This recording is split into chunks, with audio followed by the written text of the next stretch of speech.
बिमायाथ' खर' गाज्रि जाबाय आरो बिफायाबो हनै जावलिया बायदि जाबाय लोङै जायै सानफ्रामबो थायोबा बेफोरखौ सोर मा रिक्स लाबावनांगौ दे उफायथ' गैयाना जोंहाबो मान सनमाननि खोथा दङ दा नों लगे लगे आजिखालि ससियेल मिडियाआव ओरैबायदि स्पिड खारो दा स्रां जाबाय दे बियो बेफोरबायदि मावबाय थानायखौ रावबो बेखौ माबा खालामा जेरावखि दा मा खालाम मबाइल थबाइल बुख्रुबना हो मानसिखौ आथिं आखाइ बुख्रुबनानै न'आव लानानै थां गावसोर मा खालामथों जोंनि न'खरा रिक्स गैला बाहाय बिदिथ' जोंथ' बहा खालामनानै बिदि आरो मानसिखौ बुला बिदिथ' माबा हायाना जोंहाबोथ' दाय थागोन अनेकबार मान सनमान सेस जायखिजाया जाबाय गाबोन बिमाया मा होनहरदों ओइ बिमाया खर' गाज्रि जाबाय बेनि बिमाया बेनि दारैनो खर' गाज्रि जाखानायखा बिसास खालामजाला नोंसोर नंखायसो नंदों आं अनेकबार जोंनो जाय बेखौ आबार खालामहोबाय गोदो फिसाला गोरलैनिफ्रायनो माबा मेलेरिया टाइफयडजोंनो खर' गाज्रि जाबोखानायखा ओरैहाय दोनोबा बियो थैबायसोमोन जों लाबोनानै बेखौ फाहामनायखायसो दासिमबो जाम्बियैनो थांनानै दं बिनि बिमाया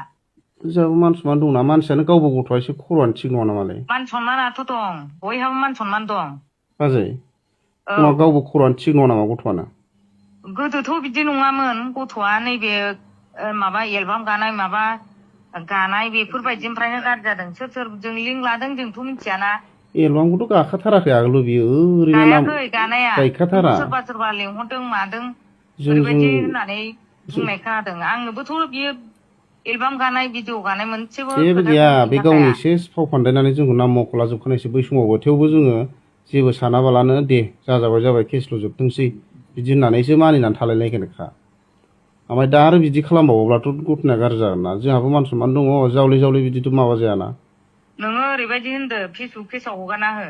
बेफोरबायदि खर' गाज्रि गथ'नि खोथाखौ लायोबा जाम्बा जाम्बिसो जागोन गोरोन्थि जागोन बेफोरबायदि होना हो पाब्लिकआथ' बेखौ आं होनबा मानिनाय नङाना बे गावसिनि बिमानि बा माबानि बिमा बिफा नङाबा गामिनि गावबुराफोरसो होननांगोन नाङा नोंनि फेसबुक पेजाव पस्ट खालामना हो बिदिनो बेफोरबायदि खर' गाज्रि बियो जेखौ सानो बेखौ ओरैबायदि मावो बेफोरबायदिल' होन खिन्थु बोरैबा जुदि नोंनि हगारनायाव आब्रायै माबा मोनसे हगारबावबा बेखौ जोंनि न'खराबो दायथ' गैला जेरावखि मा खालामदो मा साइसनि गथ'लै बेलाय बिराद आसरित मोनबाय जोंहाबोथ' मान सनमान दंना फिसा फिसौ देरबाय जोंहाबो फिसाफ्रा कलेज फरायलायबाय जोंनि जाथि खुरमाया बेफोरबायदि जायोबा मान सनमान सेस जायोना र' आङो गामिनाव माबा हरगोरनि गामियाव बुंहरनि ओमफ्राय जेन'बा माबाथाराबा ओरै खालामनांगोन बाजै जुदि बेयो दानथाराबा मानिथाराबा गाबोन नोंसोरा जेनेबा खुरमा जाखायो नालाय नोंसोरनो एसे भिडिअ'आव बुंनानै खालामनांगोन आं थांगोन नांगौबा आं हाला अनेकबार आं जेनबाय बिनि माबायाव आं उकिल थुकिल माबा माबियाव हाबखाबाय आं बिनियाव भिडिअ'आव ओंखारनानै आं भिडिअ'आवबो ओंखारनो हानाय नङा आंहा फिसायाबो देरबाय मान सनमान सेस जागोन ना भिडिअ'आव ओंखारनानै जेनेबा नों नङाब्लाबो आदाया खालामना होनांगोन नङाबा आंहाबो मान सनमान सेस जागोन ना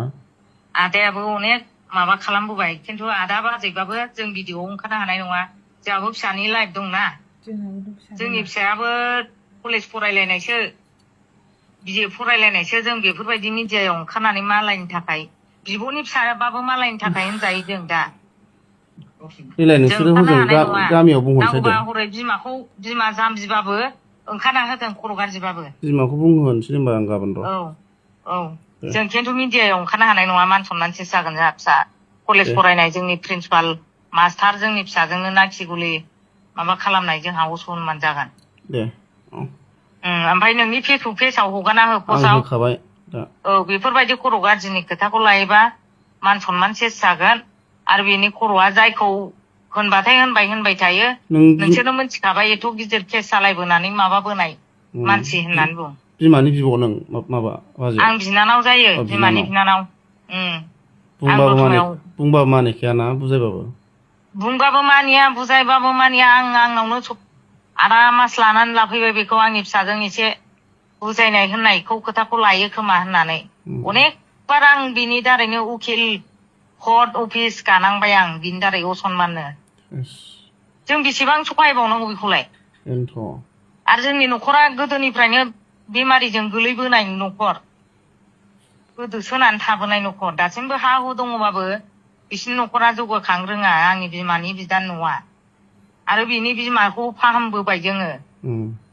बेसेबां खस्थ' लाबावनांगौ बे गथ'आ मोसौ गियानखा बिमायाथ' आगोलनो मोनथिखानाय जोङो गामिनिफ्रायनो बिमाखौथ' नोंसोरबो नुबोखाबायना एकदम खर'आनो जाया मा होनो बिफायाबो खिथाखानायखा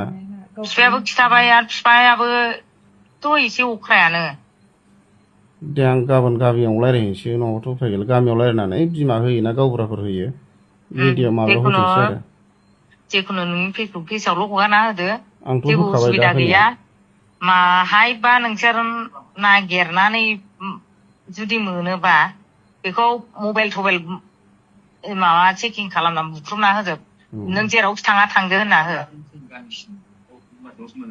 बिसोरबो गिनांगौलै बिसोर बे बिसोरनि ग्रुपआ बे बेफारि ग्रुप ना बिराद गिनांगौ बिसोरखौ फासायजानो बिदिबो खालामजाया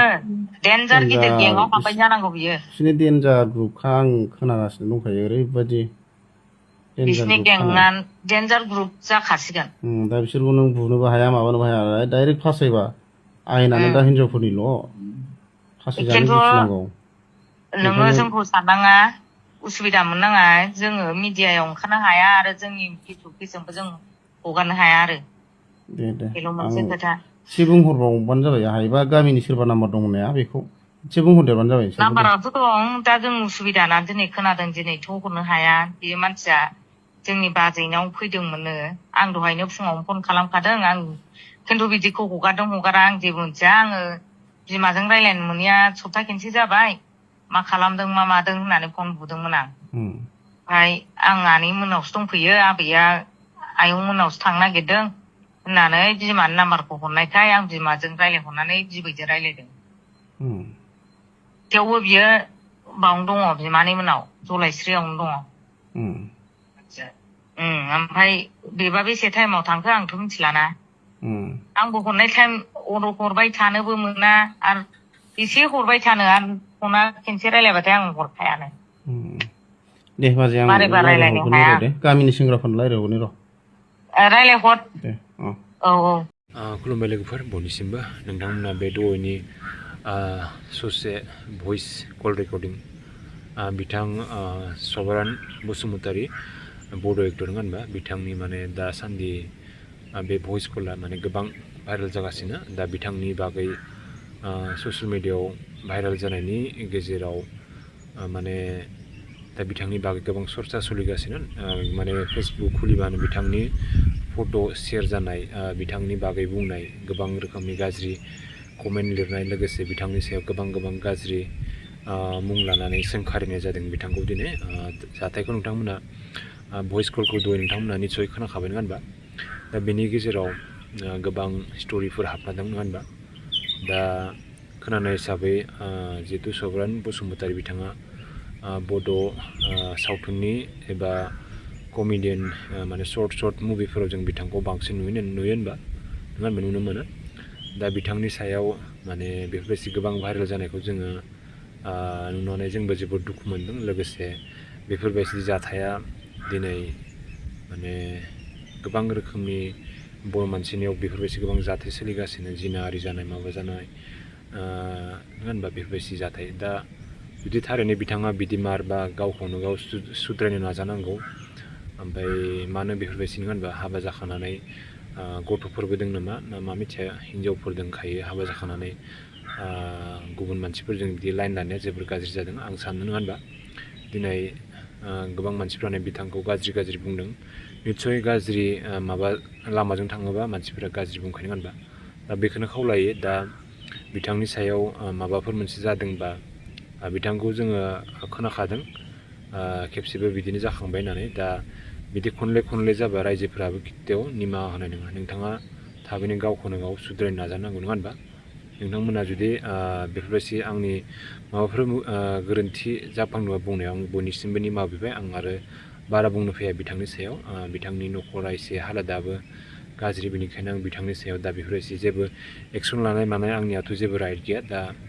माबा मोनसे गोरोन्थि मावदों गामिनि रायजो राजाफ्रा लागोन नङा होनबा दा बेखौनो बुंना दोनथ'बाय आरो माबाफोर गोरोन्थि बुंफ्लांदोंबा आं बयनिसिमबो निमाहा बिनाय थायो लोगोफोर थेंक इउ स' माच